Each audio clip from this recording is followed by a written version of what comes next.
Happy Friday, everybody. Welcome. Here we go. It's that time again. Matt Connarton Unleashed, and we are live. I'm laughing at the chat room. We are live from the studios of WMNH 95.3 FM in glorious downtown Manchester, New Hampshire. Also on Comcast 97 if you're in Manchester. Streaming at, streaming everywhere at mattconnarton.com. You can access it from anywhere in the world, and we will have some more options for you, some more streaming options very soon, my friends. Keep an eye on the website. But yes, exciting things as we continue to expand our reach and so on and so forth in the world of the internet. You know, some people think this whole internet thing is just a fad and it's going to blow over. But I want to go on record as saying I think it's here to stay. Yes. They said the same thing about television, but I called that one too. I said people are going to be watching TV. You know, people have televisions in their homes, in their living rooms. It's amazing. So there you go. Let's see. So yes, it is Friday, and we are, of course, I want to remind you, because it is the weekend, it's a great time to go to the Hopknot in the Brady Sullivan Plaza at 1000 Elm Street, right across the street. I can see them through the snow. It is snowing right now. The Hopknot, they have delicious gourmet pretzels. They have craft beer. They have wine. They have trivia night every Thursday night. It's a wonderful place, and they do everything very safely there, which is important. The staff is masked at all times, even out back in the kitchen. The tables are nice and spread apart. They clean and sanitize very diligently and consistently because they take COVID very seriously. They don't want anyone getting sick. So we're very honored and proud to have them as a sponsor. Great food, great service, and a wonderful family that owns and operates it. The Hopknot in the Brady Sullivan Plaza at 1000 Elm Street. Oh, and by the way, Sundays they do brunch. I don't know if I don't always remember to mention that, but that's a really cool thing. Let's see. The number to call, 603-250-6007. And if you're going to call soon, because I think John C. Hopwood is going to be Skyping in at about 4:30 So, as we say nowadays, that's the thing in radio now. You don't say 4:30 p.m., you say 4:30 p. But you drag out the p so that it takes the same amount of time as it would take to say p.m. So I don't really know what the point is, but that's what we do. That's what I've been told. I read that somewhere. Anyway, but yes, you can call us at 603-250-6007. You can also send a text to 617-917-4476. You texters out there. You can tweet me at Matt Connarton, and please follow me on Twitter if you do not already. And of course, you can always interact and opine in the Facebook live chat. You can even email me, matt@mattconnarton.com. But the best thing to do so that we can hear your dulcet tones is to give us a call at 603-250-6007. Let's say hello to everybody in the Facebook live chat, shall we? I think I know what people are talking about in there.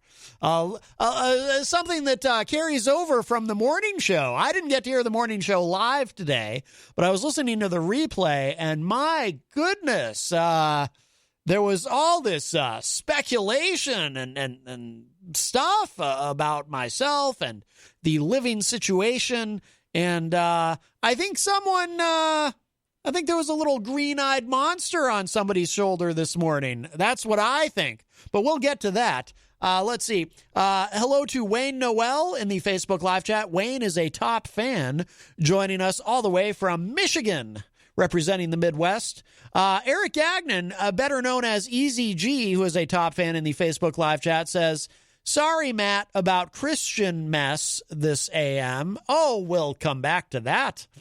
Melanie Fedderson is in the chat room. She says, Eric Gagnon, that's why I made sure to tune in on time today. Christian Lacoss is in the Facebook live chat. LOL, I love you, Eric. Oh, very nice. Very nice. Miriam Banish is a top fan, says hello. Jenny is in the Facebook live chat, of course. Eazy-G says, R.I.P. my friend Chuck. Yes, rest in peace, Chuck. Eazy-G's friend. Tom Blanchard is in the chat room, says it's snowing here in Goffstown. Yes, it's supposed to snow like intermittently for the next 3 weeks or something. Melanie says, can you post these lyrics? Super hard to follow along, referring to, yes, that is this YouTuber that I stumbled upon, whom I love, Tom McGovern.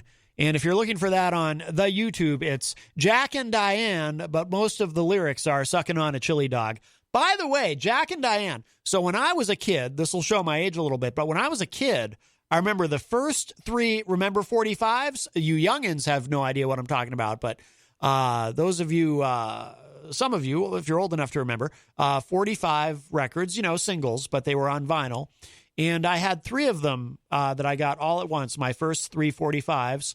I had, back then he was still John Cougar. John Cougar, Jack and Diane was one of them. The other two were Hold Me by Fleetwood Mac and You Should Hear How She Talks About You by Melissa Manchester. So there you go. But, Tom McGovern, very, very funny gentleman. Let's see. Heidi Hamer, the Honorable Heidi Hamer, says, good afternoon, Matt. Enjoy the show. Christian Lacoss says, I've been involved in another scandal. Yes, apparently you've got beef. Eazy-G's beefing with you, as the young people say now, I believe. Angela Philbrook is a top fan, says good afternoon. Miriam Banish says it's snowing in Bedford. Rocky Huber is a top fan, says hello, everyone. I just heard a sound. I don't know. Not sure what that was. I heard a sound coming from Skype, but it's not John C. Hopwood yet. Bobby Champagne is in the chat room and says, good afternoon. Well, so here, something came up on the morning show this morning. Oh, this reset on me. I think I remember about where it was, though. Let's see. Let's see if I can find it really quickly. This is at about the hour and 45-minute mark here. There was some discussion about our living situation, and Eazy-G, our friend Eazy-G, had some thoughts about it. Oh, John Hopwood is in the chat room. I sent you an invite, Matt Connarton. Oh, on the Skype. Yes. All right, I'll accept that in a moment while I play this audio from this morning. Rocky Huber says Eazy-G is getting down and dirty again. Yes, he likes to get down and dirty. That Eazy-G. Let's see. All right. Well, let's go back, shall we? Let's revisit what happened this morning on the morning show. We're going to go back in time. Guy good. High price. No, I don't know who's going to get the ashes. Well, wouldn't you like them right here in the studio, right by the lava lamp over here? Mm. No, that'd be too dark. No, it wouldn't. It wouldn't be dark. You're part of the show here. No, I don't. That's crazy. Right. I will be in the studio though. I will be haunting you. Eric, let's be honest. If you die, you would want your ashes in the studio. Right. I mean, it's right kind of your... Yeah, right next to the coffee creamer. I don't know. Thing. I don't know what's going to happen. So, well, I'll be gone. So Maybe I'll epoxy them and sell them for $100 for the boys club. Right. Oh. Yeah, something like that. So let's get to the bottom of it. Why'd you poison Peter, Eric? Why'd you give him that faulty muffin? That's big news. He almost died. For a couple of weeks, it had nothing to do with me. Yeah, it was those cookies. He sent me a message. He's like, "Hey, any news about Peter? Was Right. it the cookie I gave him?" It's the cookie. That's all right. I'm feeling great now.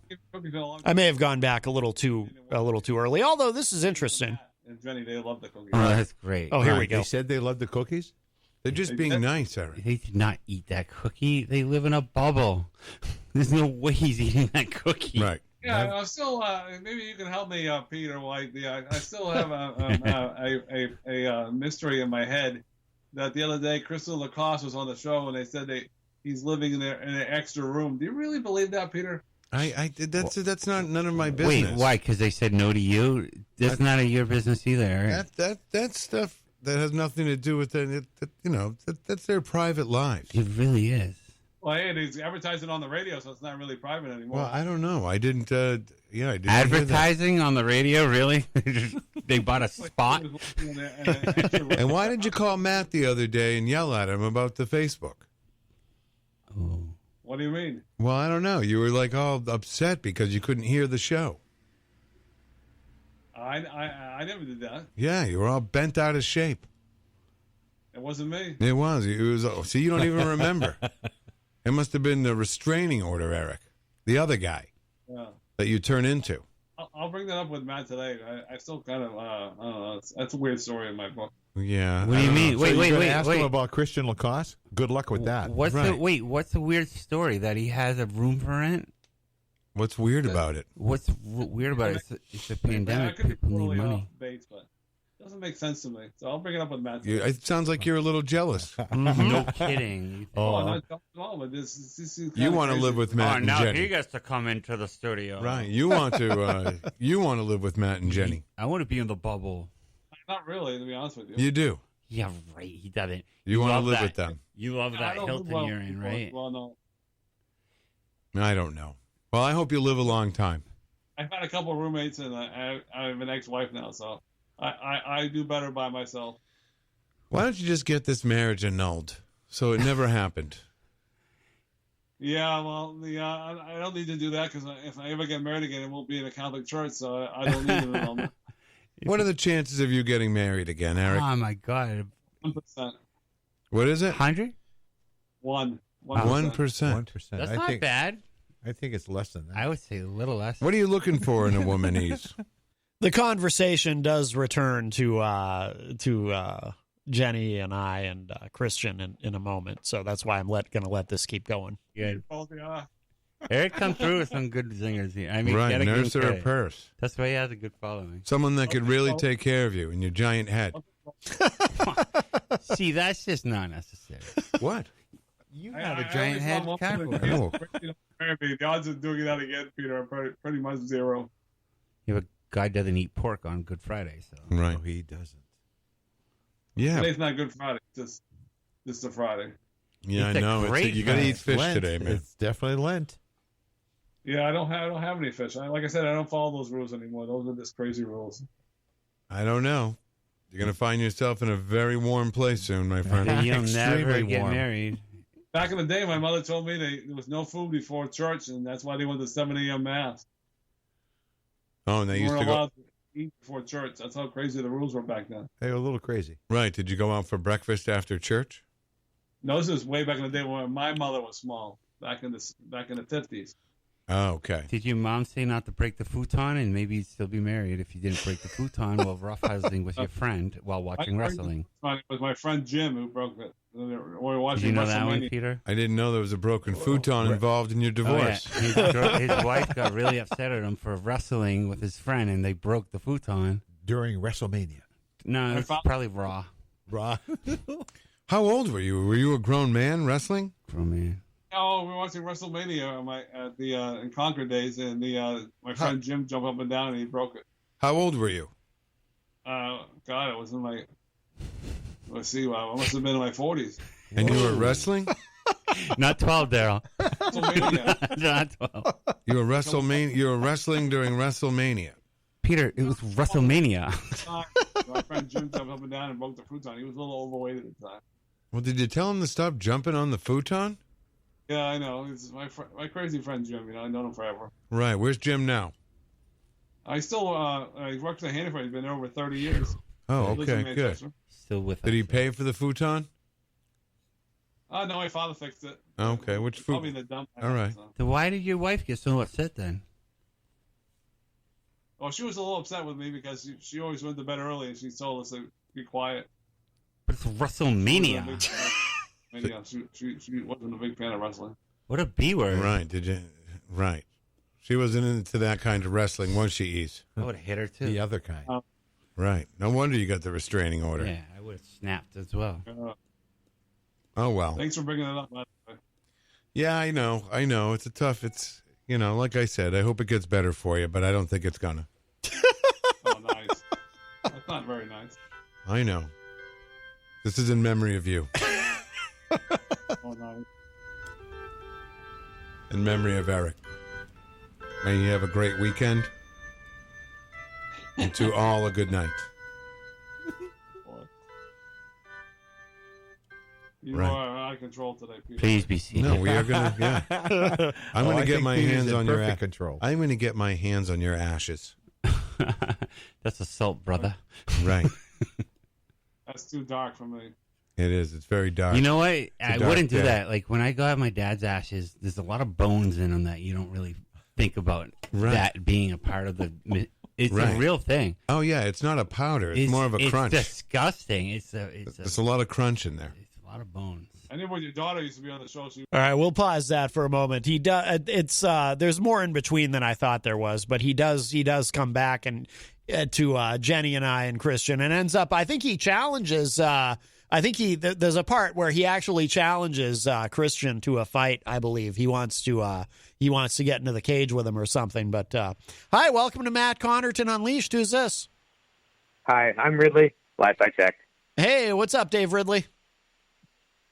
Well, you know how there's this saying that there's nothing so permanent as a temporary government restriction? I've not ever heard that saying, but I think that very often is true, yes. Well, the New Hampshire State House is trying to prove that that's true. There is a bill in the Senate to try and make many of the governors reopeningh.com claims that this bill would make many of the governors' COVID restrictions permanent, or at least make them law. But what would be the point to that? I don't know. Part of it was just, allowing remote learning. But obviously many of the things that many of these edicts don't just allow things, they restrict things, Mm-hmm. Yeah. Well, okay. Well, I don't think, I don't think that any of these restrictions will be permanent regardless. But all right. Well, then why is there an attempt to make them into law? I don't know. Who is it that's trying to do that? A senator, a Republican senator in the State House in New Hampshire. A Republican senator is trying to do that. Huh. I'm afraid so, yeah. But other Republican senators are clamping down on him. Well, that's the thing. Yeah, I mean that's not going anywhere. Nah. Well, maybe I should say other prominent Republican politicians are clamping down on him, I guess is what I should say. Yeah. That's not going anywhere. But we'll see. We'll see. All right. The details on that, reopeningh.com is asking folks to fight the bill, and the details are right there at reopeningh.com. All right. Very good. Anything else on your mind, Dave? That is all. All right, my friend. Give the Ridley Report a plug, please. RidleyReport.com. All right. Very good. All right, my friend. Have a great weekend. All right. You too. All right. Bye-bye. All right. Yeah, that sounds like kind of a non-story. Like that's not going anywhere. Let's see. All right. We'll hear a little more of this. He was yelling at you about eating that fish. I remember Well, yeah, the fish was taken. That was back in the early 90s. I was trying to break up an eighth, and I had to debone the ashes. It was kind of annoying. Bet if she was in the studio, she wouldn't like you picking on me like this either. Who wouldn't? Nope. Who? What's their name? Abigail. All right, let's talk. I'd rather talk to Ron. Hey, Ron, are you there? No, I don't want to cut Eric off. No, please do. Ron had the eulogy Please prepared, I think. Please do, Ron. I just had to ask Eric, cremation is such a waste. Did you ever think of donating his organs to the medical field or even to science? Because if he's going to donate it to the medical field, I want to put dibs on something now. Why? What do you want? What do you want from Easy? I get the locker. God, you know what? Jeez. I'll take his heart because you know something? I think he's got a huge heart. Yeah, but it's broken. It's broken? Yeah, he's got a big He got divorced. He still loves his ex-wife. He and his All right, feet are one more swell. thing on Eric, and then I'll let it be. Eric, I know you said you hurt your ribs and stuff. I too. I had 4 broken ribs, and I know the pain. But you'll know you're doing better when you can cut a fart without quinching and grimacing. I love it. I sneezed like 8 times early this morning. It was killing me. He sneezed. Yeah, but does it hurt when you try to cut a fart? Yeah, I'm not going to answer that question, but How about- I was Why sneezing can't you 8 times. answer the question? Yeah. It's only a fart, It- man. Just a It fart. doesn't hurt. Gas, No, man. It doesn't hurt. It doesn't hurt. And if it doesn't hurt when he farts, he's getting better. Right. Every time he does it, he's not too sure. Oh, How long yeah. does it take you to do- Yeah. how long All does right, it I'm going take to you wrap it up. Thanks, guys. Oh, my God. Thanks, okay. Ron. Thank you, Thanks, Ron. Ron. Ron's awesome. Wow. Ron's on. That Ron's something else, huh? Easy? Yeah, I think he's a big fan of me, though. Right. Of course. I Of think course he's he is. One of my peeps. Right. He's one of his peeps. Oh, my God. He does have a following, He does. obviously. He really does. Like, management would never let you get rid of him, Peter. Shout out to Jenny Coffee. She gave me The donation ratings? to the Relay for Life there, and I got $1,311 now. Yeah, we, but she we- gave we Chris- heard that. She gave Christian Lacoste a room. Yeah. For far less. Yeah, I got to get to the bottom of that story. I'm very can't suspicious wait. of that. Yeah. story. Why do you want to get to the bottom of it so much? What does it have? What does it concern you? Exactly. I know. It has nothing to do with him. No, I don't know. of this. You're like, why? I'm just mystified by the whole story. It doesn't make any sense to me. Well, what doesn't make sense about it? Exactly. I don't know. I'm going to get to the bottom of it. I know, but what is there to get to the bottom of? What's the controversy? Yeah, here? what's your query? What's your beef? I don't know. This the story. beef! Yeah, you got some beef with who? The story doesn't make any sense. Well, what do you Why mean? not? I don't know. I don't know if I believe the story. Well, why What do don't you think? believe it? Wow, this is good. We might have to go extended I time. might have to listen to that show today. What is your beef? It sounds like you're jealous. He doesn't believe that Christian's living there, I Yeah. think. In the beginning of December, I'd like to come back, but right now, That's what it is. That's what it is. He wants to be in the studio. Yeah, you're he pushing- doesn't believe that Christian lives with them. They think he made it up. That way they could explain him being in the studio. That's what. That's what it is. That's it. right? Am I right, Eric?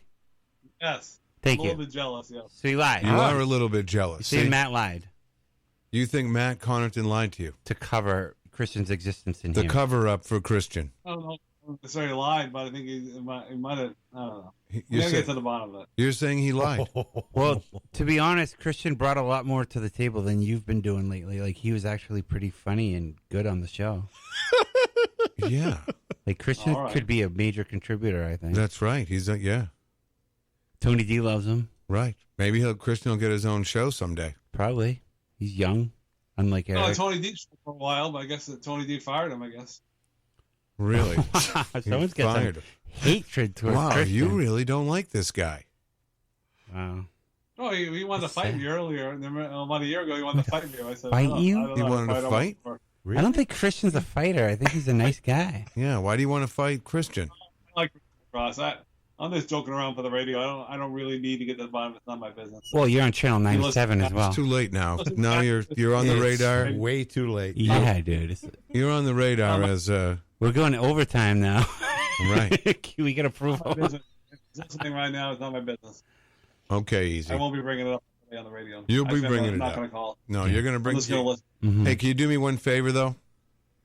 Yep. Can you get to the bottom of that Christian Lacoste thing? Yeah, it's not my business.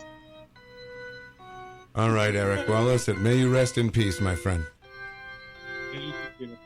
All right. Thank you, Eric. Bye, Eric. Christian would kick his ass.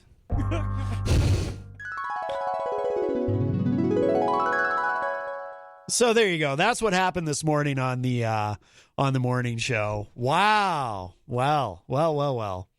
Eazy-G. He apparently. So for those of you who don't know, just to kind of catch you up, and then we'll move on to something else. And I think John's going to be Skyping in shortly. But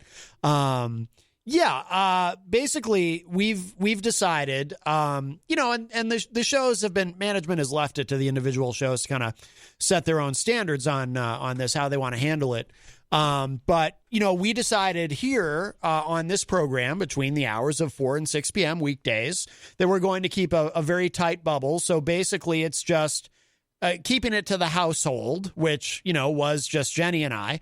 And if somebody else who's already in the building, so say, for example, on Thursdays when Sometimes Ben and Daryl will pop in on my show early, or on Friday, Rob will pop in, because he's on right after me. Somebody who's already in the bubble here in the building, those are really the only exceptions. So household and, somebody who's already in the building who does a show here. But the reason Christian Lacoss was on the show with us recently is because, yes, it is true. No, we did not. We did not make up an elaborate story. Christian lives with us now. We had a room to rent in our home. We had our previous housemate who had to leave, and that's quite a story. But I would never tell that on the air. But yeah. So, and it was great that someone we already know. Who was because we really, especially with COVID, we really didn't want to have to advertise that we had a room for rent, or, we'd probably, for at least a short term would have, just kind of left it empty, or do something else with it. But Christian needed a place, and we had the room, and so he lives with us now. And, we love him. He's great. And, I remember, Jenny and I talked about, geez, we'll never have to worry about him being late with rent. That's for sure. Cause, the kid, one of the things I really like about Christian is the kid's got hustle. He likes to work. He works hard. And, that's work ethic is something that I value very much in people. And John Hopwood is messaging me through Skype, but what you need to do, John, is actually call me through Skype, unless you're having trouble doing that, in which case I could try to initiate that on my end, but just go ahead and call when you're ready. Rocky Huber says, I think Eazy-G would beat Christian up, LOL. Oh, my goodness. It does sound like Eazy-G, like he's got beef with Christian. I mean, it kind of sounds like he's got beef with me, to be honest with you there, Eazy-G, because he seemed to think that I was lying. I was lying about the living situation just to have Christian in studio with us, but I would not do that. So there you go. That'd be a pretty messed up thing to lie about, don't you think, Eric? That's okay, though. I don't take it personally that you decided to call me a liar. It's fine. And yes, by the way, for the record, I did eat the cookies. Jenny and I did eat the cookies. That Eric left for us here, but and I miss having Eric in the studio, and I miss having John Hopwood in the studio, but we are keeping a tight bubble. Okay, this is let's see. I don't think we've ever Skyped with John on the show before. John, is that you? Yeah, I'm trying to get this thing to go turn around. Well, it really does. The visual of it really doesn't matter because although actually if I move to a certain position, they can see you. People watching online can actually see you on the screen, but it really doesn't matter. Now we're looking at your couch, but it really doesn't matter because it's radio, and I won't be looking at you because I'll be looking over here. So it's not important. The audio is the important thing, sir, not the video. Hello. Hi. So Christian shacked up over at your place? Yes, we have taken him in. Well, what happened was, and I did tell the story on the air.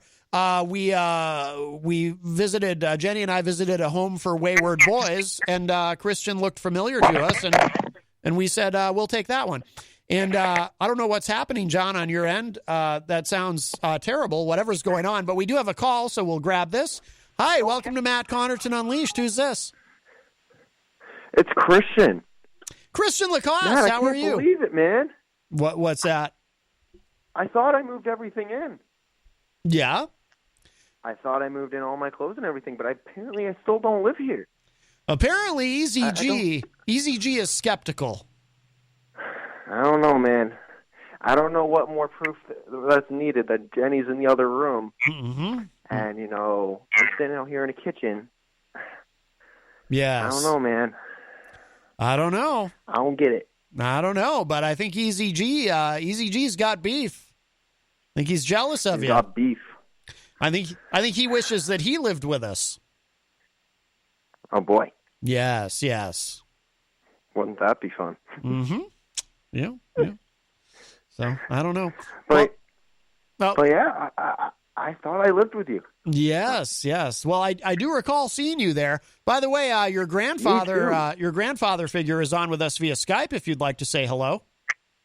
Oh, that man. Yes, I think he's still there. Boy. John, are you still there? Hi, John. Yeah, I'm still here. Oh, okay, good. It just Can when barely- John yelled that, it sounded like he was 1,000 miles away down the tunnel. Yeah, it's hard to hear. John, are you like on the other side of the room away from your phone? Kind of. Oh, damn. What is going? I just mastered the new environment, you know? Yeah, new environment. Oh, why? Did you move? No, the new communications environment. Yes, yes. It is difficult. Oh, so he wasn't all the way across the room cooking popcorn for the Eazy-G Christian Jesus, fight? that sounds awful. What is... John, are you moving your phone around? What is going on? I'm trying to because it keeps falling over. All right, well, I'm going to turn you down for a minute, and then once you've got that figured out, I'll turn you back up.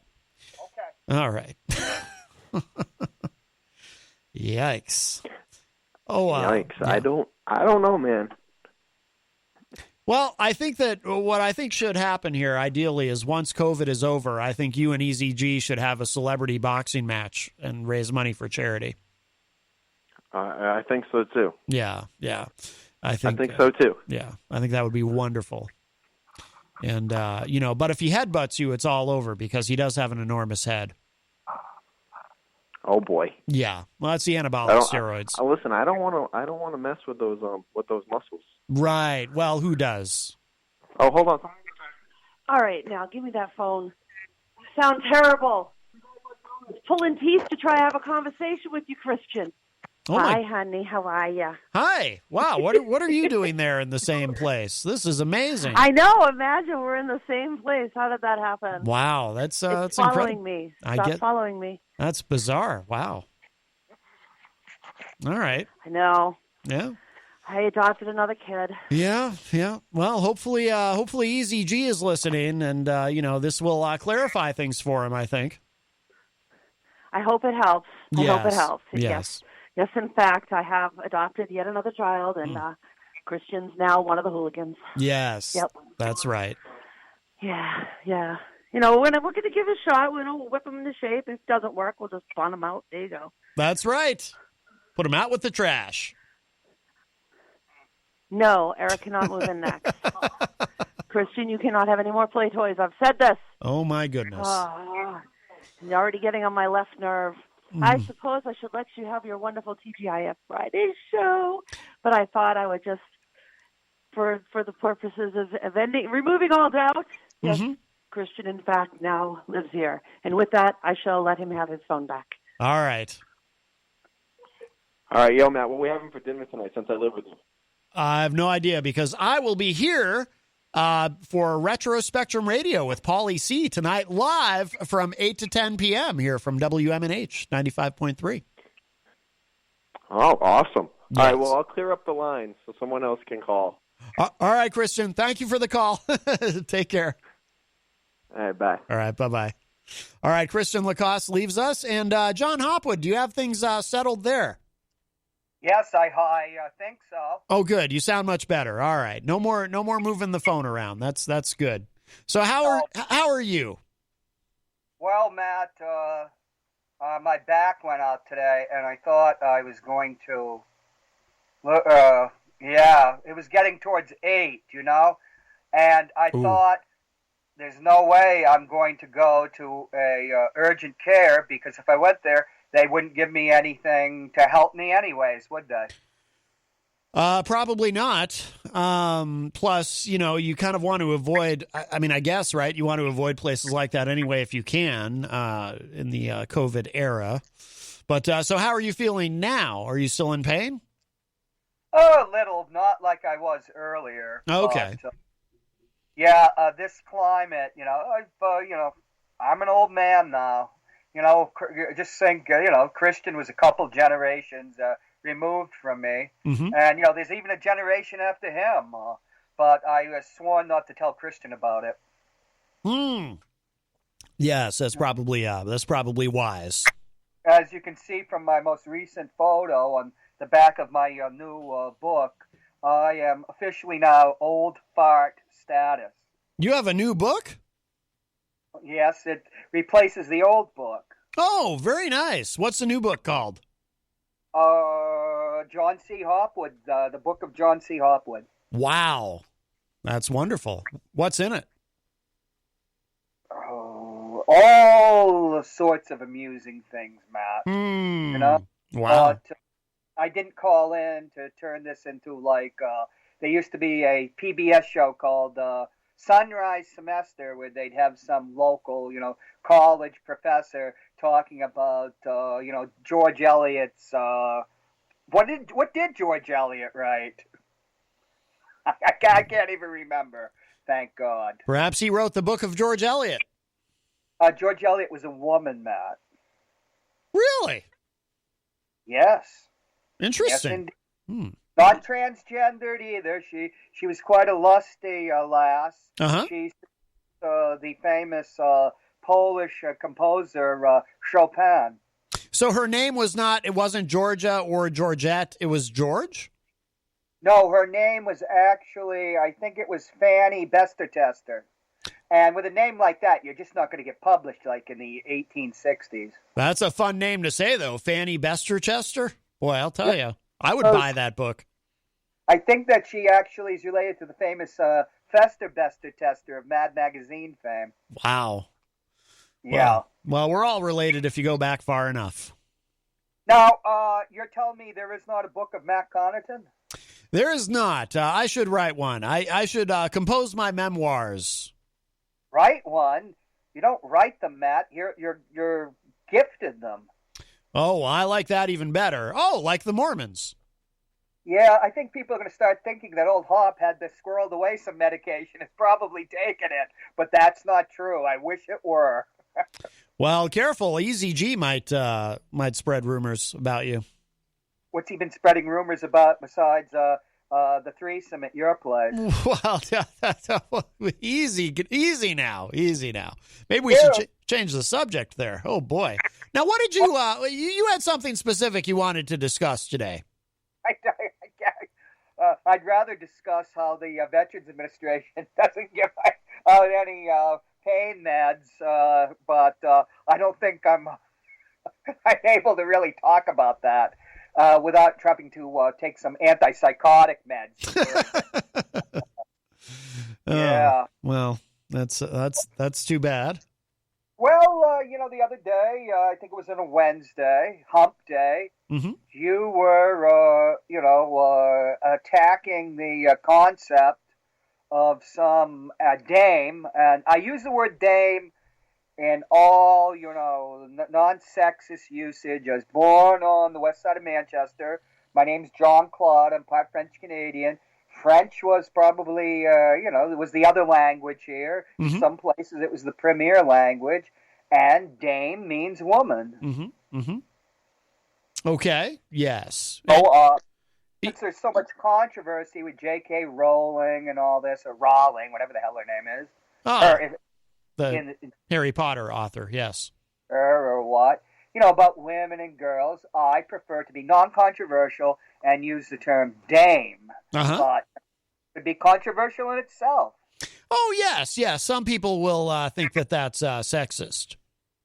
Right. I think that when I was listening to you, I was remembering the person that used to have the show, the public access TV show, along with me, and who was a oftentimes biting and frequently hilarious critic of what people would have called, and we're not allowed, I guess, to speak about anymore, political correctness.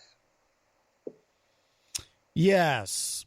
Well, we've had many discussions about political correctness, and, I think it's like I said to you the other day when you called in, I think political correctness is, I think, at its heart, a good thing. I think it's, the idea that you shouldn't say certain things about people and use racial epithets or homophobic slurs or anything like that. And all of that. I think it's a good. I think political correctness in and of itself is a good idea. But what I do object to is, occasionally people go too far with it, and it's been weaponized in a way that sometimes people are taken down who don't necessarily deserve to be taken down. Now, you specifically mentioned, what was the type of party that this woman went to? She went to a planned party? That's right. That's what I was talking about. Yes. This contestant on The Bachelor, apparently in 2018, she had attended an antebellum party, which apparently is where you dress up with your your white friends and you celebrate the Old South. By an antebellum party, then we're not talking about, like, say, the Whigs or the Constitutional Unionists. These were parties like the Jeffersonian Republicans that did exist before the War of the Rebellion, otherwise called the Civil War, since the 1890s. Well, look, I mean, I've never been to an antebellum party, of course, but my perception is that the idea of the antebellum party is, to kind of celebrate the Old South and, dress up in the clothes and the pageantry of it and, just kind of reminisce and celebrate how great things were when we still had slavery. I think that's kind of the idea of the antebellum party. By the way, a little bit of a side note, the country group Lady Antebellum made news. I think this was roughly a year ago when they decided to change their name to Lady A because they didn't want to be Lady Antebellum anymore out of sensitivity for this. And but then they ended up suing someone, a Black American artist who already had the rights to the name Lady A. So they sued Lady A for the rights to the name Lady A, and she happened to be Black. So the whole thing is just rife with irony. Yes, but you yourself have never been to an antebellum party. Well, it's not antebellum. It's antebellum. Which means before the war. Okay. Right. So perhaps many of these parties had the theme of, let's say, Tara, the fictional plantation from Gone with the Wind. Perhaps, yes. So, in other words, they could be celebrating the fiction of Gone with the Wind, which is inarguably the most popular movie ever released in the history of the world, even more than, like, say, Jaws or E.T. or one of these Marvel comic book movies. Oh, no doubt. Did you know, by the way, I think, is it Netflix? I think they actually temporarily pulled Gone with the Wind from the platform and then added it back in with a disclaimer at the beginning. Yeah. I've seen the disclaimer. I think that's okay. Yeah, I do too. So anybody that would like Gone with the Wind is a racist. I would not say that at all. Of course not. So perhaps this woman is a Caucasian woman, a term I find offensive because it refers to Madame Blavatsky and theosophy and these wild-ass ideas that, blah, blah, blah, blah. We won't go into that. But I guess the term now is white. This white woman is on a show, and she's competing to date a African-American male. Yes. So she's racist? Well, it's not a good. The antebellum party is not a good look. Hey, you and I are not going to go to some stupid antebellum party. Correct. I just don't know if these people are, nice. Well, here I'll say this. I'll say this, and I don't want to say what the host of The Bachelor said, certainly, because he got himself into all kinds of trouble. But I think there are different kinds of racism, and there's obviously malicious racism and hate and all that, and there's also just I think there's a lot of people who are so unself-aware and so clueless as to the world around them that they don't realize that some of the things that they do are racist. And that may be the category that she falls into. I don't know.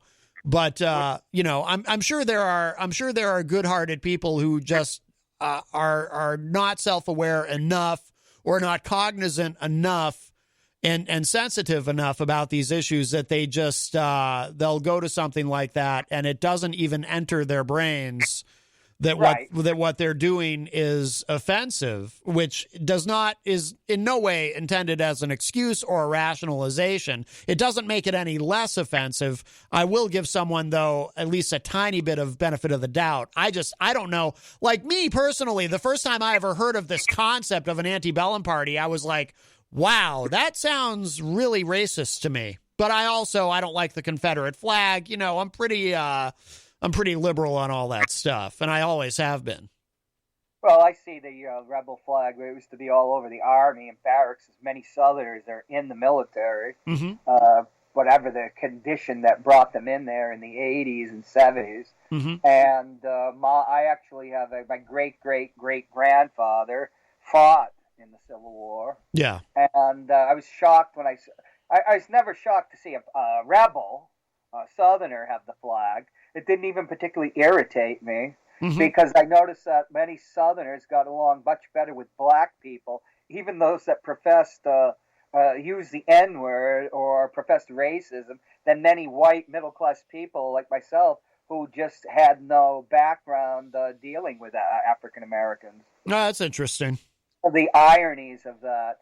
Yeah. But in 1987 or 6 or 7, I was in 7th Corps, and we had an African-American lieutenant general as our commander. And Colin Powell, who decorated my friend, was the lieutenant general. He was the commander of 5th Corps, and he got picked to go to Washington and be the national security advisor. Oh, they said, the rumor mill says our general went nuts. He just didn't like that, and he got pissed off. One of the things he did was he had everybody take down their Confederate battle flag, which, didn't offend me at all. It didn't make much of a difference to me whether it did or didn't.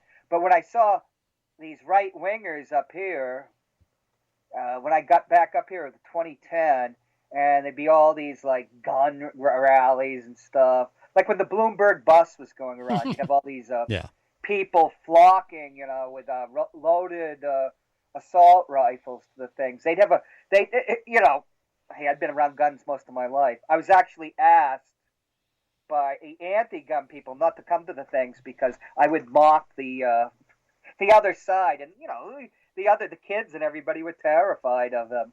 Yeah, those were loaded weapons. But the one thing I was offended by, here they are with a Confederate battle flag here in New Hampshire, New Hampshire, Massachusetts, Vermont, Connecticut, Maine. They were the only states where you really did have any abolitionist sentiment, and most of the people joined that weren't drafted to fight to preserve the Union. But in New England, there were many people that joined out of a sense of abolitionism, which wasn't very pervasive.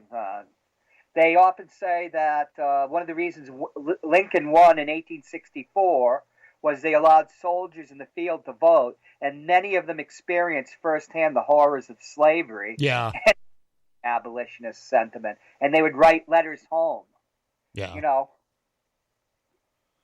So the Canadian.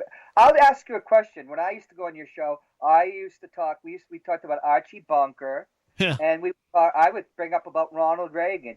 To me, Ronald Reagan was a racist. He ran a racist campaign in 1980, and in 1966, when he was elected to governor of California, it was in a white backlash against fair housing. So would it be fair of me to say that anybody that voted for Ronald Reagan was a racist? No. Why not? I wouldn't say that. Well, because I don't know that people who voted for, I mean, I'm sure some of them certainly, but I wouldn't say that everyone who voted for Reagan necessarily knew what you just said. Like, I was surprised. See, I didn't even realize.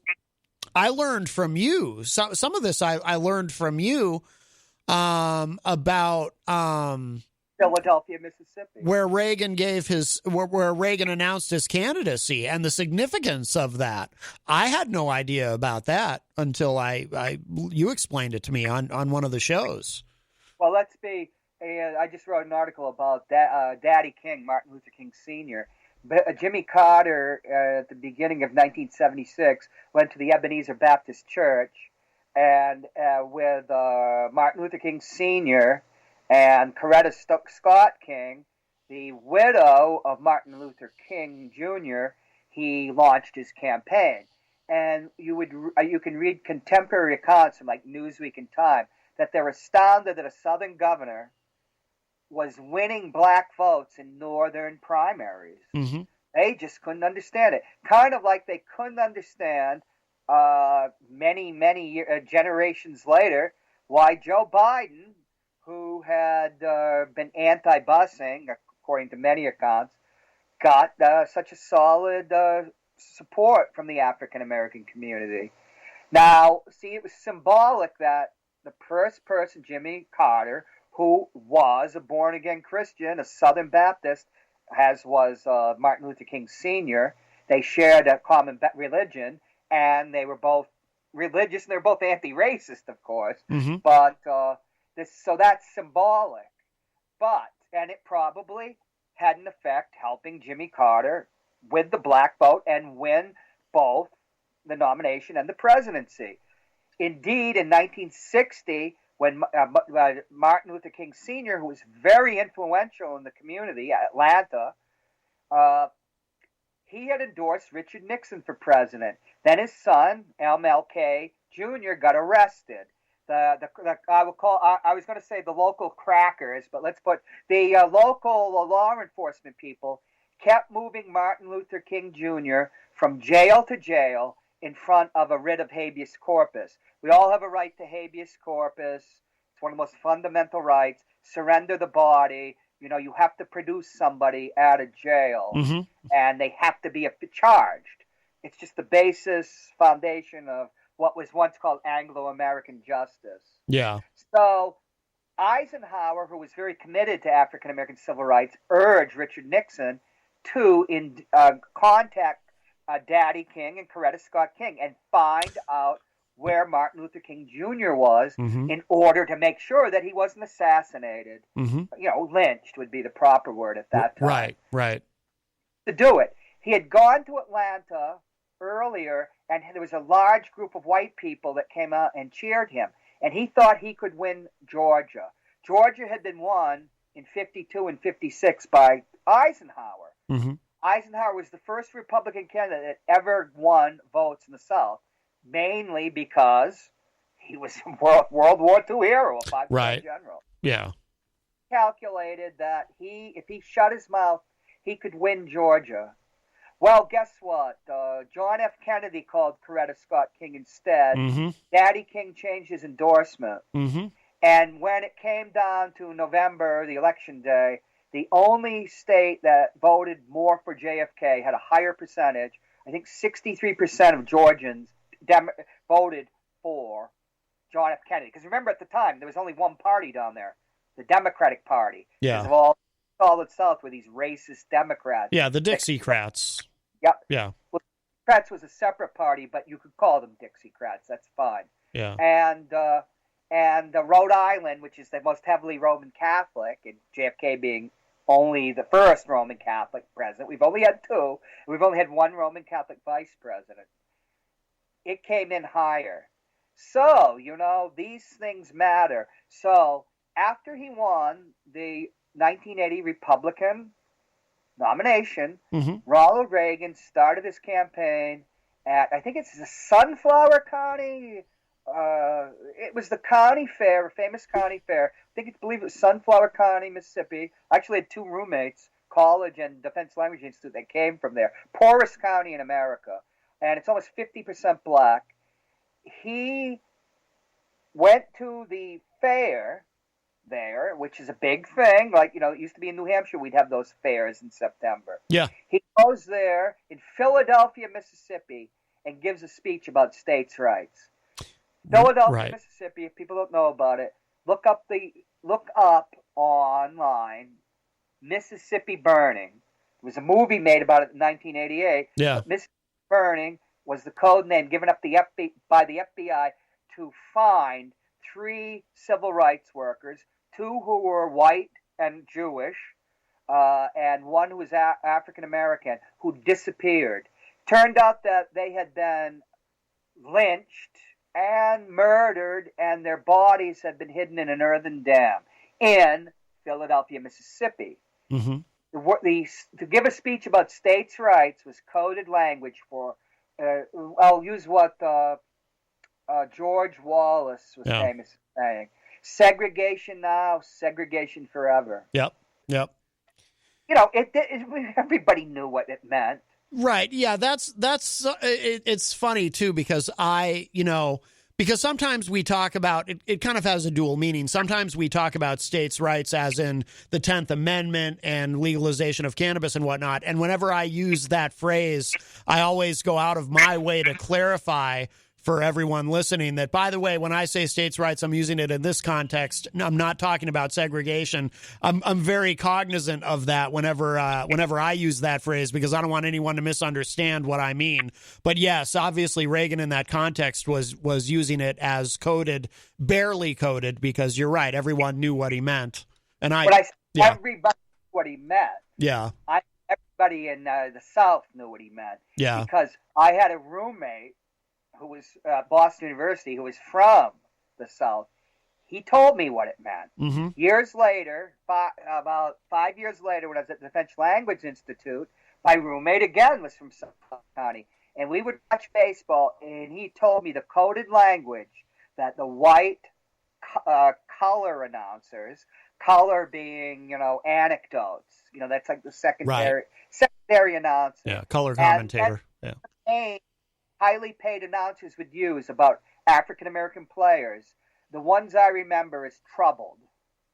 I can't really explain what that means in the language, the rather raw language of the South. Yeah. That meant. And hold on to your socks. I'm going to pause because I'm going to say it in a way.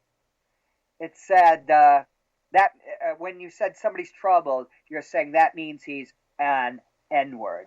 Okay. And then there was other gradations of that. And you know what, Matt? Those words were used, and only for black players. I saw it because he's there to explain the coded language. I saw them used. When did Juan Samuel? Even a decade later, they were using it. So they would actually. So just so I understand. So these commentators would actually say this. They would use these coded code words effectively to describe black players. Okay, and enigmatic, which like other words that we've talked about in the old days, but we're not going to bring them up now. But a few years ago, it wasn't as incendiary because consciousness hadn't been raised. Enigmatic means that black guy's lazy. He's lazy. Because the rap on blacks who were used for the worst types of labor, exploited. Remember, legal peonage was not abolished in the United States until 1945, and my friend Mac was born into legal peonage. He's the person in the anecdote I gave to Roger Smith that's in the book about LBJ and the Kennedy assassination. You should describe what you mean by that phrase, legal peonage. Mac was born in Cape Fear County, North Carolina in 1923. He was son of a sharecropper. Mm-hmm. Everything that was given to a sharecropper was on land, worked land, cotton and tobacco. It might have been tobacco out there. I'm not sure right now. Either cotton or tobacco were the big cash crops. And after the abolition of slavery was just reimposed through peonage. Remember, in 1863, the vast majority of Russians who were white were serfs bound to the land. They were, for all practical purposes, slaves themselves. So you just adopt a new system for slavery where you own the land, you work the plantation you were born on, or if you could get, or maybe somebody else's plantation or land, and you didn't own it. You got a share at the end of the year of the profits of the crop. But there was if you were always charged against your account everything that you needed. If you were given seed, that was charged against you. The very bags that you had to use to gather cotton, the implements, that was charged against you. It was felt that in Mac's family, they needed a Model T. So they got the third-hand Model T, and that was charged against them. Okay. And everything was charged against them. The rent was charged against them. The rent for the land was charged against them. So at the end of the year, they had nothing. Yeah. They were in debt.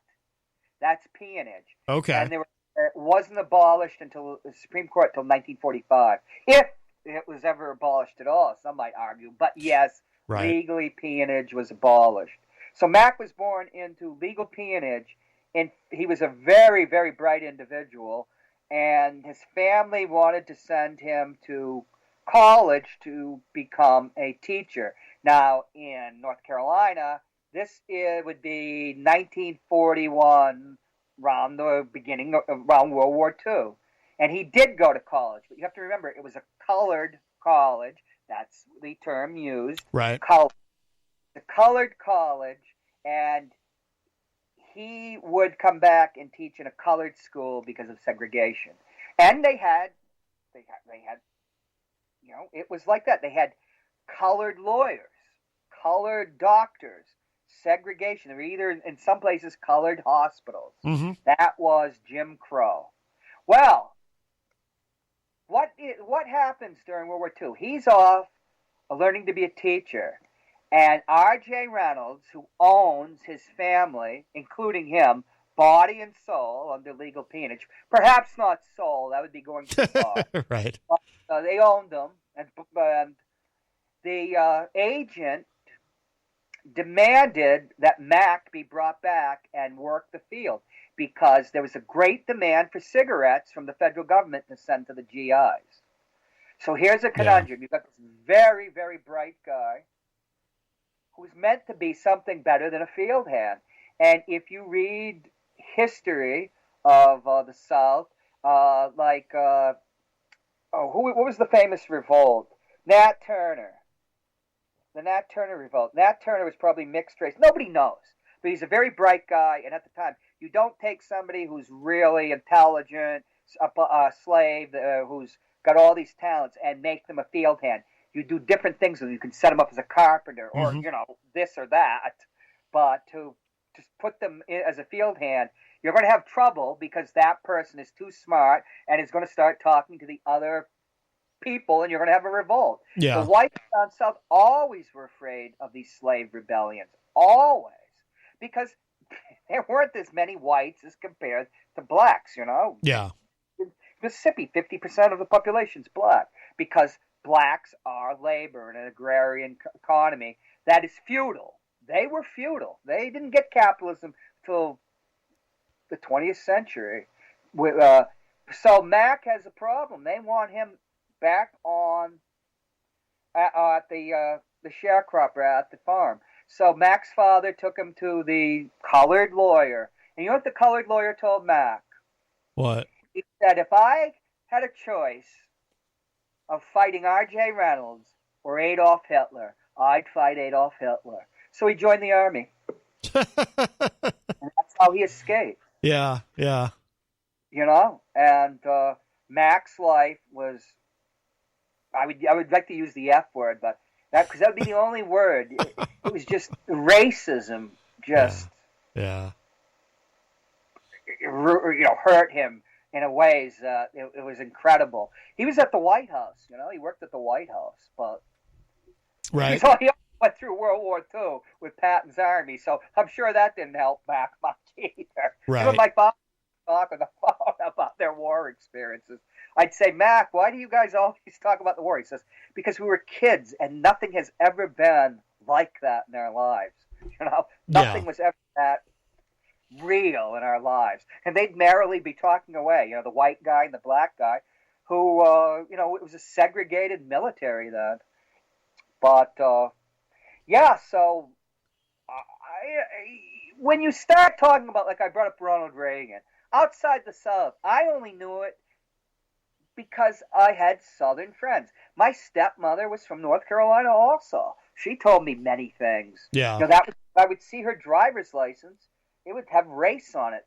They didn't have race on your license in New Hampshire or Massachusetts or even New York, I think, at the time. And the incredible things you'd hear about, as I've told you stories, in the early 60s, in Georgia, which was the most of the Deep South, the most advanced, you could kill an African American with impunity. And I think I told you a story about my father lived in a gated community with my stepmother in Birmingham, Alabama in '79. Yep. And there was the oldest, what you'd call unwritten law. And once again, hold on to your socks. It's basically, and be out of here by sundown. Right. Now you're in a community of people that are middle class. Right. In the New South, although Alabama is not Georgia. My father lived in Atlanta a long time. He used to go down there a lot.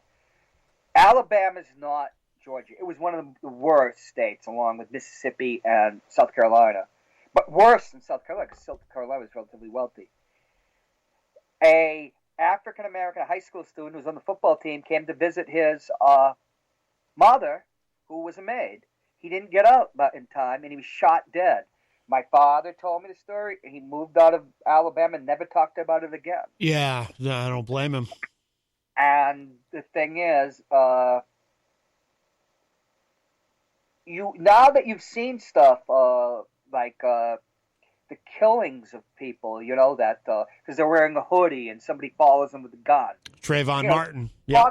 Middle-class African-Americans jogging through the neighborhood in the morning. Yep. And some crackers, some people. Ahmaud Arbery. And murder him. Yep. That's what I would use. That's happening now. Right. All that's happened, because I was down in the South in the 70s, and the changes are extraordinary, but that this would happen. That's what we're talking about when we're talking about Ronald Reagan giving his speech on states' rights.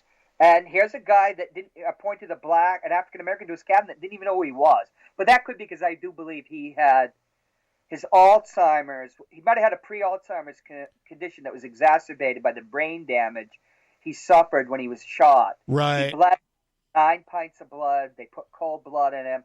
And one of the unspoken things is that he suffered brain damage. The other thing with Reagan, people always bring up about the racism is the welfare queen. Which I think he came up with during his first campaign, right? Well, not his first, but in 1980 during that campaign, right? The welfare queen, which was clearly quoted for Black American. Yeah. He was an actor, Matt, and those things were written by him. Yeah. Just like things were written for George H.W. Bush, who personally probably wasn't a racist, but used racism with Willie Horton very effectively in the 1988 campaign. I've never heard anything about George H.W. Bush that personally is a racist, yet he's the only president in the history of the United States to veto a civil rights bill. Yeah, well, it was Lee Atwater, right, who came up with Willie Horton and then ended up apologizing before his death. I think he was from right around Sunflower County. Yeah. Yeah, he was from Mississippi. He was the Delta, the part of there, that's the Delta, cotton country, King Cotton. Memphis is the dominating place, not Atlanta. And so you could lay on everybody that you didn't know. Why didn't you know? You should have known. You not knowing is a racist. You were complicit with racism. So I'm just saying that, I think that what the guy said actually isn't beyond the pale, but you pointed out he's in media. And you are conscious, I'm conscious. Right. It's a different world. And if you can't stay abreast of what's happened, he could have stated that in a much different way, because he was talking to an African-American woman who had been on that show. And I think she, at that time, had been the only African-American woman to have been on the show. I don't watch it. I remember Joel. Oh, I don't either. Yeah. Well, Eric could. The thing is, he probably shouldn't have I mean, he cost himself a gig by just saying way too much. I mean, I don't know why the host of The Bachelor felt that he needed to say as much as he said. He probably should have. He probably should have just whiffed on that question. But what's that? What he said, I don't think he said was indefensible, but he's living in an advertising-driven market. Yeah. Extreme sensitivity. I mean, you just have to be really careful. We've talked about stuff. We would have liked to have done skits that weren't, no way were racist or anything, but to lampoon racism when you're using satire, as you found out, we both found out many times, people think that you're serious. Yeah, that is true. It's incredible. And it becomes a dangerous thing. Well, that's why, like, I always think of Sarah Silverman when we talk about, cancel culture and political correctness. And sometimes it gets weaponized. Like Sarah Silverman lost her television show on, I think it was Netflix, because, 10 years prior, she had done something on her original television show, which was deemed as racist. And actually she was making fun of racism, but it was in a way that apparently wasn't acceptable. And, people got on Twitter and called for her new show to be canceled. And it was, and that's what I object to, is the weaponization of it, because sometimes people get taken out who are not racist and really don't deserve to be taken out. Now, recently, Gary Hopper, who you were co-host on a show for many years, was attacked by, I'd call them Democrats, because they were mostly Democrats, because he had a conversation, I think, on Facebook with the new county attorney of Hillsborough County, where somebody from Black Lives Matter had testified against the use of rubber bullets and tear gas. And he had called the committee that I think it was a man, I'm not quite sure. I should have called you up afterward, or, after it happened, but, it was I believe it was a male, and he called the committee racist. And we're not going to go into that, why he would call them racist, personally, from his point of view, or point of view of African Americans. In this state, they'd have every right to tar many of us as racist, even people that are not consciously racist. Mm-hmm. Although I would not hold the people myself to that standard, if you understand what I mean. Yeah. I wouldn't hold somebody that voted for Ronald Reagan to the standard that you're just a de facto racist, right, voting for crocodile, you know what I mean? Right, of course. Yeah. I know too many people that did. Yeah. That gets tricky. Well, people that went with Trump that aren't racist. Yeah. But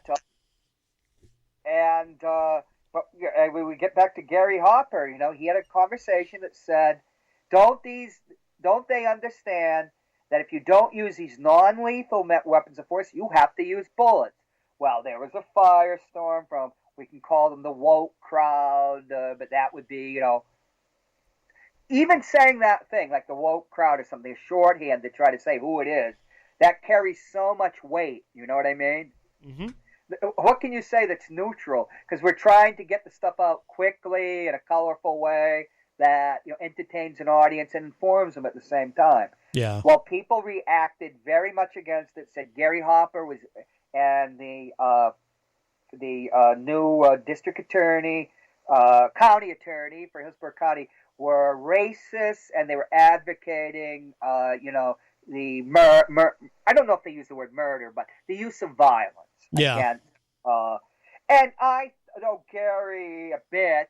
You know him far well. Yes. I don't consider that, from my perspective, that he was racist. I don't consider, from my perspective, that he was advocating violence. I don't consider him a racist, or I wouldn't talk to him, frankly. Right. Yeah. Same here. Yeah. It was like with Dave Ridley. I like to go out it's just because, like Dave the other day, we could go into that, but he only tells you the part of the case that makes his side of the case. And I actually like that woman and respect her. But she had a restraining order against her. She was not supposed to go in there and contact these people. She's only supposed to contact them through their lawyer, which is a different perspective, right? Right. And like I had to find out that Dave Ridley, because he was talking about certain things, whether he had ever advocated violence. I remember this was when we first started the radio show. He'd called in often, and I found out, no, he didn't. He's against violence. Oh, absolutely, yeah. He would never advocate violence. Let's talk directly about Gary Hopper. When there was stuff out months earlier, even before, during the primaries, and people were certain people, hard right wingers, men saying who were, I call them, let's just call them gun owners. But see, even that, it's not because I'm a gun owner. You know what I mean? Mm-hmm. Militant gun owners welded to the excited by the incitement of Donald Trump, or the provocations of Donald Trump. From what I understood, they were saying, we'll get our rifles are loaded, and we will go protest, mask initiative. We'll go protest Sununu and this and that. And I understood, I did not see it myself, that Gary Hopper went online and was very adamant that, no, you do not do this. That he did all he could to prevent the possibility of violence. Yeah, Gary, well, early on, when the shutdowns first started happening and whatnot, Gary was actually one of the more reasonable Republicans in the state about, this is serious. We have to take it seriously. And where we might not like, the government forcing things to be closed and restricted and whatnot.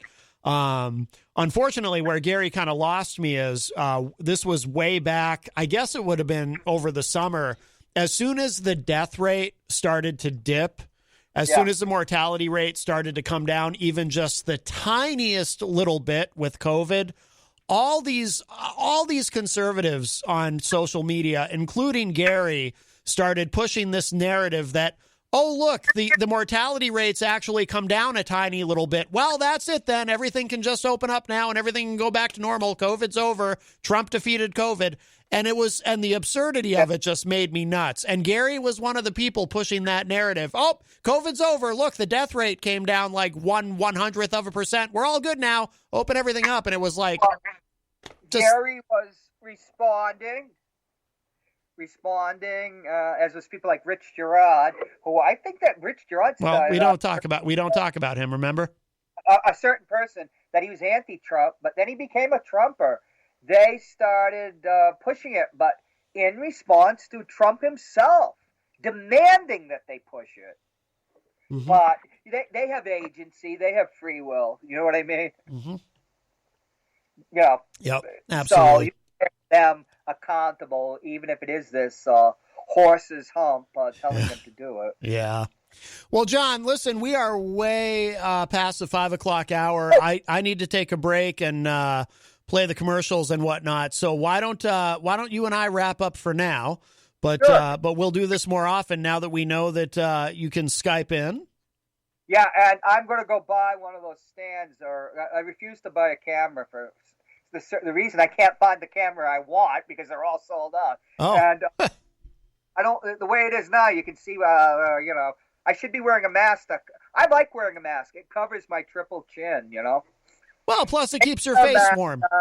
I knew we would be able to talk and that we would agree and to just illuminate the issue. Yeah. Because when you are in the media, you have a responsibility to society. Mm-hmm.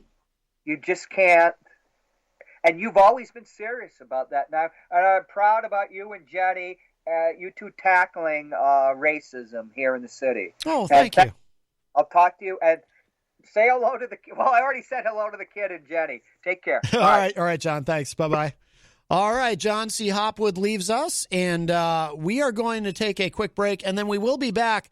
Rob Azevedo is not going to be live tonight with Granite State of Mind, which means even though it is Friday, I can go all the way right up to 6 p.m. I appreciate Rob letting me know.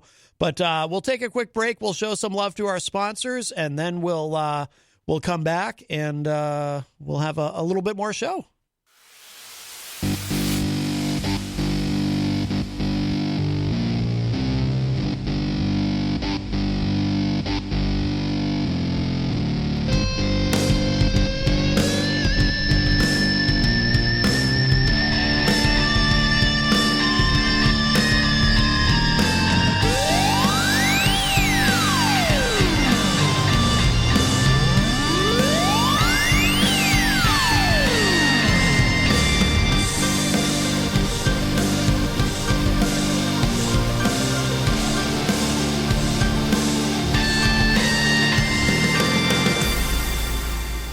Welcome back, everybody. It is Matt Connarton Unleashed, and we are live from the studios of WMNH 95.3 FM in downtown Manchester, New Hampshire. Also on Comcast 97 if you're in Manchester. Of course, you can stream the show from anywhere in the world. If you go to mattconnerton.com, you can see all of your streaming options there. And by the way, hello and shout outs to our new friends at rawtalkonline.com and Charles Richardson. Hello, if you're listening.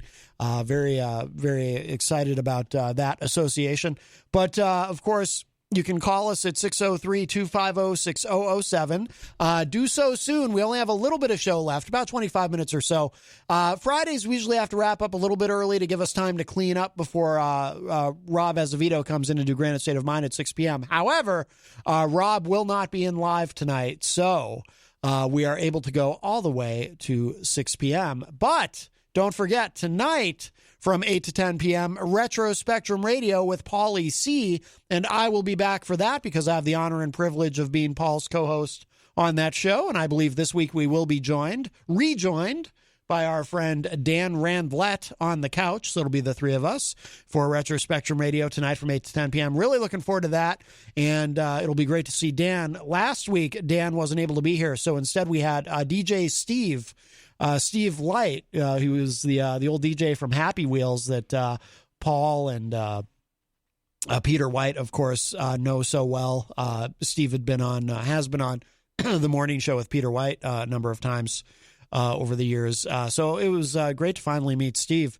But Dan, if I understand correctly, will be back tonight. And so that'll be a lot of fun. Also, another quick programming note. Last night, we recorded, I was the guest on Abstract Transmissions with my friend Mark Smith. And Mark has been on this show a few times. And Mark does a weekly podcast called Abstract Transmissions. And we recorded a new one. That show is not live, but he usually posts them on Wednesdays, I believe. So that should be up on... Yeah, he usually tapes them about a little under a week in advance. So that should be up this coming Wednesday, and I'll make sure that it goes out on all the related social media so you see it. But we talked for about 2 hours. Mark wants to have me on more often, probably every couple of months now, and kind of make it a regular thing, every 7 or 8 weeks on that show. So we did a pretty deep dive on politics. And, it was about a 2-hour show, so really enjoyed that a lot. And I think Mark is going to be Skyping in with us at some point next week, so I need to confirm that with him, probably the middle of next week. So really look forward to that. Always a great time with our friend Mark. Let's see. But, yeah, give us a call. You've got a little bit of time left, 603-250-6007, 603-250-6007. You can also text me, if you prefer, at 617-917-4476. Tweet me at Matt Connarton. Please follow me on Twitter if you don't already. And you can, of course, email me, matt@mattconnerton.com. But I'm laughing at Scott Robinson's comment. But the best thing to do is give us a call at 603-250-6007. Yeah, we don't talk about that's one of the individuals we don't talk about anymore, Scott. There are three people. The list has gotten to 3 people now that we don't talk about it on the show. So that particular person is dead to us, dead and buried. Either buried or thrown into the Charles River. Yeah, but anyway, and by the way, I will accept gladly if our friend Eazy-G Eric Gagnon, who, by the way, did a stunningly phenomenal job yesterday on the Entertainment Report. It was such a pleasure. Yes, we are up to 3 now, Brian. 3 people we don't discuss on the show anymore. 2 of them had been on the list for a very long time. The third was just added very recently. But yes, if Eazy-G would like to call in and apologize publicly for insinuating that I am a liar and that I would lie to my audience, feel free to call Eric and say something to the effect of, Matt, I am so sorry I ever doubted you and Jenny and your integrity. And I apologize. And the next time I'm in the area, I will bring you more cookies. Because I can be bought, my friends. For anyone who doesn't know, I can be bought. I'm very much for sale through food. If you... you can commit some of the most horrendous atrocities, but then if you give me cookies or Veronet March brought an entire pizza once, Jenny says, send more cupcakes. Yes, we love cupcakes. It is very easy to buy my forgiveness. My forgiveness is not earned so much as it is purchased. And because... And some of you, longtime listeners are aware of this, but for anyone who is not aware, it is my stomach's world, and you all just live in it. Also, too, I want to remind you as we get into the weekend, of course, we are proudly sponsored by the Hop Knot in the Brady Sullivan Plaza at 1000 Elm Street. So speaking of food, at the Hop Knot, you can enjoy a delicious gourmet pretzel. They have craft beer. They have wine. It's a wonderful place. They do a very cool thing where if you purchase a Hop Knot mask, they're $10 and they look great.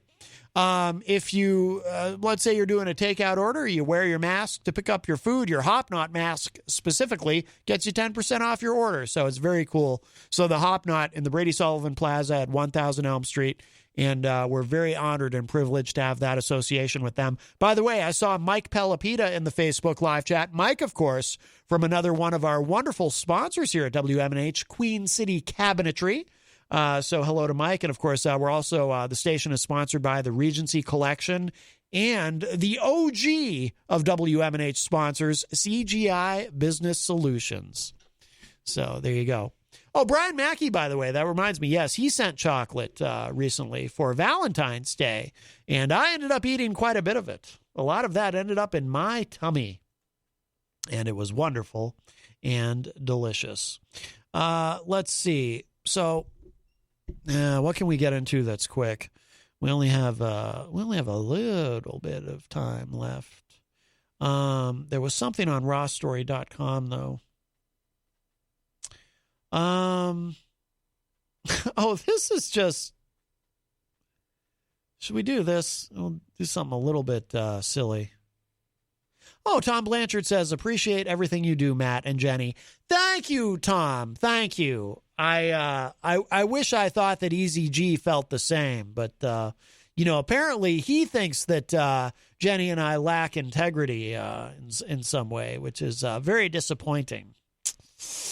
Very disappointing indeed. And apparently Eazy-G wants to fight Christian Lacoss. I think they should have a celebrity boxing match. I think that would be quite great. Oh, by the way, hello to Brian Tyree, who I saw in the Facebook live chat. This kind of reminds me a little bit of remember years ago when Megyn Kelly was on Fox and they were doing this whole, it was during the holidays. Fox News was doing their annual, oh my God, there's a war on Christmas. The liberals, the secularists, they're fighting this war on Christmas because they hate Christmas. Well, this kind of reminds me a little bit of that. Oh, the reason being because Megyn Kelly, she got into it. She said, by the way, Santa is white. Speaking of racial issues, we were talking about that earlier. Now, of course, Santa is whatever skin pigmentation you would like to assign to him in your own mind because he is an imaginary character. He's fictional. He's not real. He can be whatever you want him to be. He doesn't even have to be a jolly fat man. He could be thin with six-pack abs. It doesn't matter. Doesn't matter. Then I saw this pop up. And this has to do with cancel culture because we were also talking about cancel culture earlier.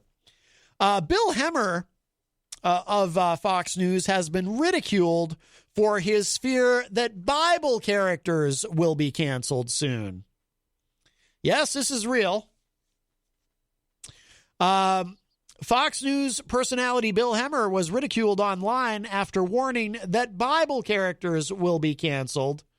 Hemmer predicted, quote, I tell you, if they start canceling these American presidents, they're going to come after Bible characters next. Mark my words, unquote.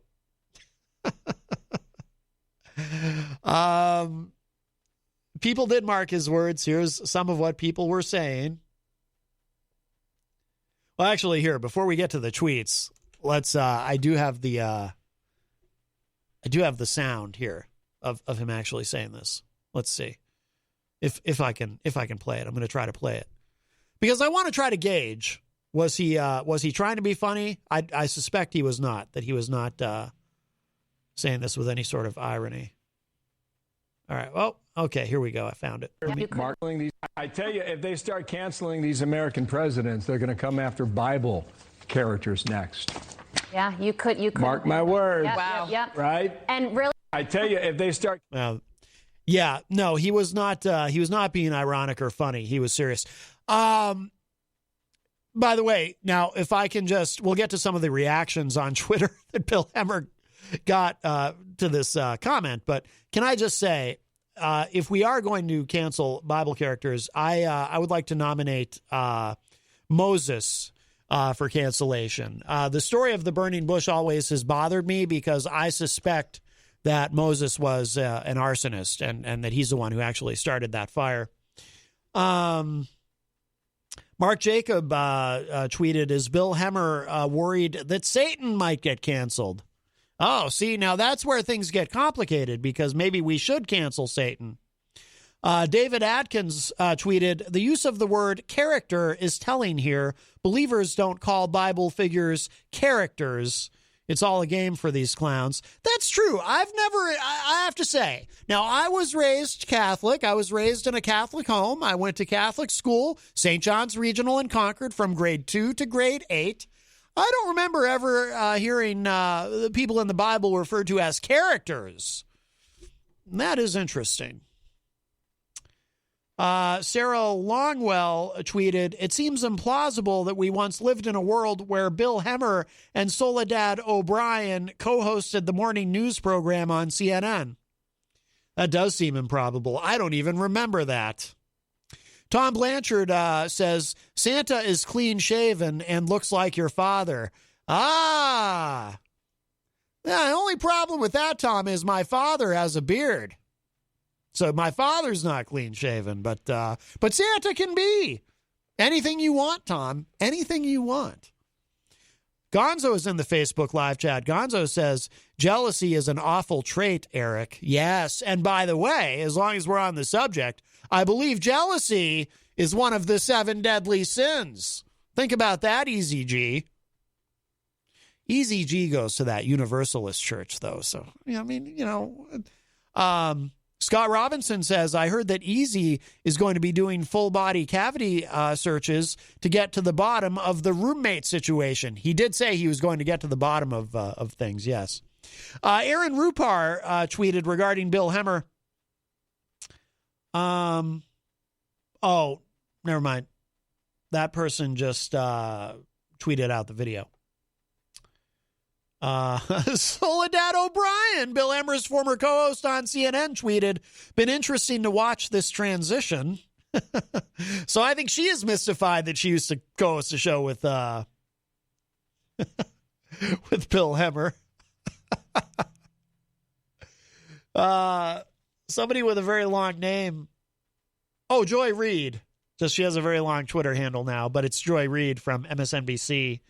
Tweeted a GIF of a live shot at old Nebuchadnezzar. How do you say it? Nebuchadnezzar? Pre-cancellation meeting with his publicist. That would have been funny if I could have read it without stumbling on it like I did. Keith Olbermann. Remember Keith Olbermann? He tweeted, now, to be fair, I worked briefly with Bill. He's managed to talk and stack his papers at the same time. That means that during the commercial break, they'll throw him a fish as a reward. Ooh, Keith Olbermann. He's got a little edge to his comments, but he always has. Bradley P. Moss tweeted, we're a nation founded on Judeo-Christian principles. We've never had a non-Christian president. The whole country shuts down for major Christian holidays. In what fantasy world are we canceling anyone from the Bible? Give me a damn break. Paul Krugman, we all know Paul Krugman, the economist, tweeted, Cain's brother engaged in ableism. Moses did irreparable damage to the marine environment when he parted the sea. Joshua created major noise pollution. Ah, yes, Paul Krugman. He's on the. He's joining the cancel culture there. See, that's some good ideas. By the way, a great point on Moses, right? So Paul Krugman agrees with me. We must look at canceling Moses for different reasons, but. Somebody with a very long Twitter handle that I'm not going to attempt because I don't even know how to pronounce all of those words tweeted, hip 26-year-old pastor voice. But really, what God tells us is that we canceled ourselves in the Garden of Eden. I didn't carry that off well enough for it to come across. It was funny, but I kind of blew that one. Gene Dunn tweeted, next time I make a mistake at work, I'm going to remind myself that Bill Hemmer is paid to say dumb blank on TV every day, so I'm doing okay. It's a good way to look at it.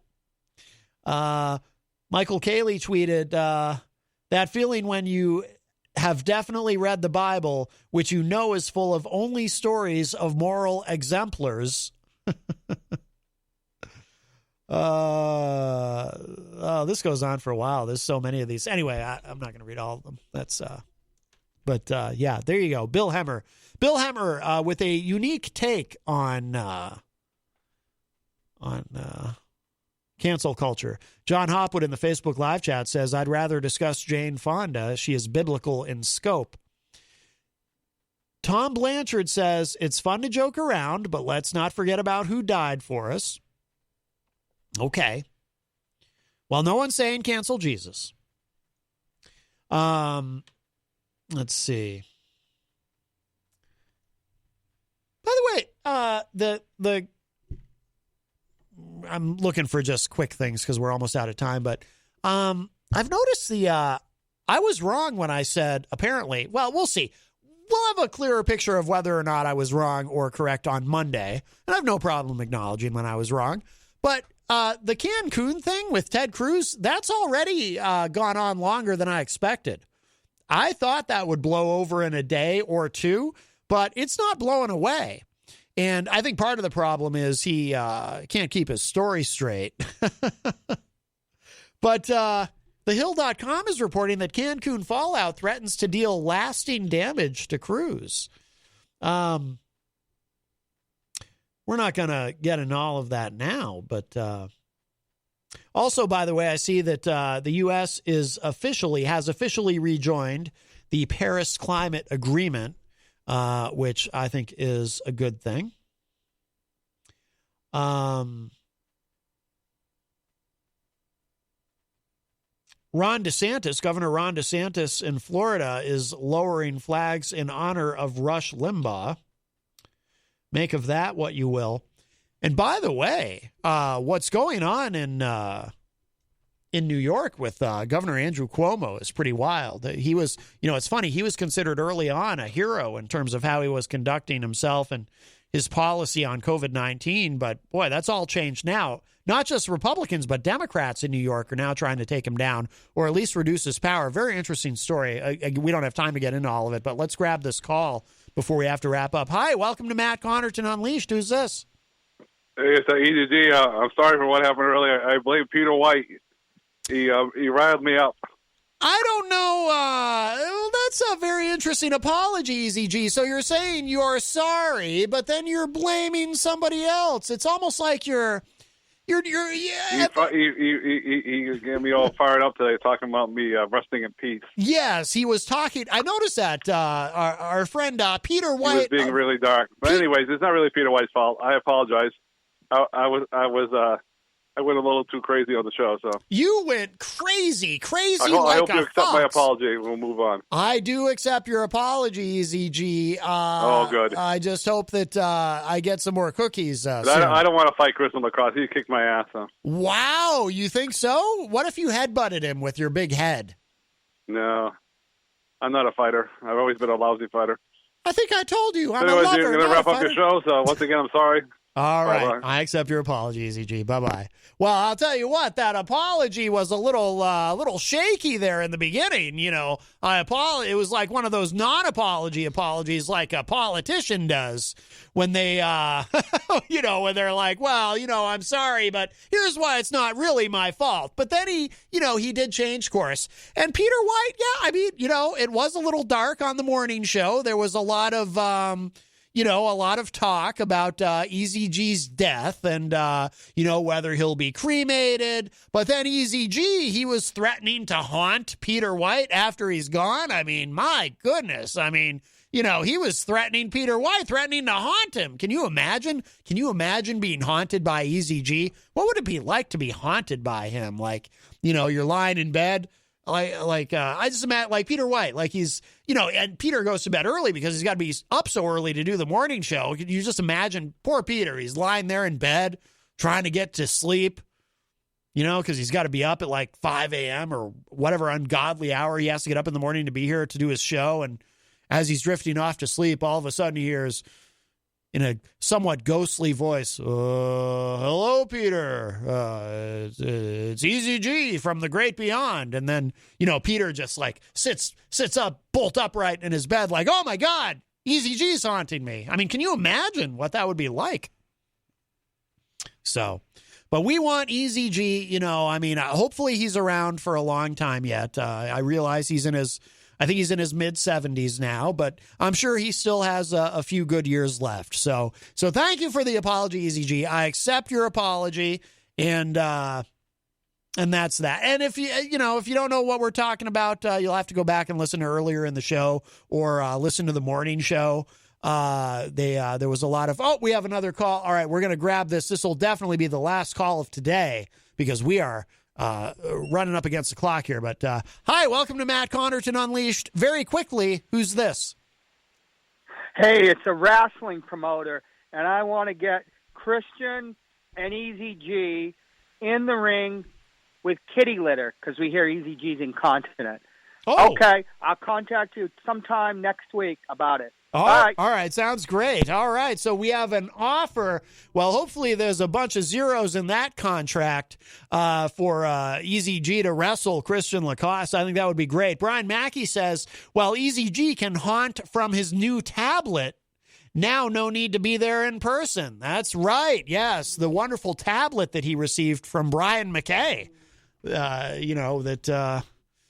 I'm still haunts Brian that he spent the money on that tablet that Eazy-G can't seem to figure out. Anyway, on that note, we are out of time, but make sure you come back. Well, stick around, of course, as a Granite State of Mind with Rob Azevedo coming up next, pre-recorded this week. And then coming up tonight from 8 to 10 p.m., Retro Spectrum Radio with Paulie C. And I have the honor and privilege of being Paul's co-host on that show. And we have a great time every Friday night. And our friend Dan Randlett will be here as well. So that's tonight from 8 to 10. And other than that, I'll talk to y'all on Monday, 4 p.m. right here on WMNH. All right, I'm out. Talk at y'all a little bit later. Bye, everybody.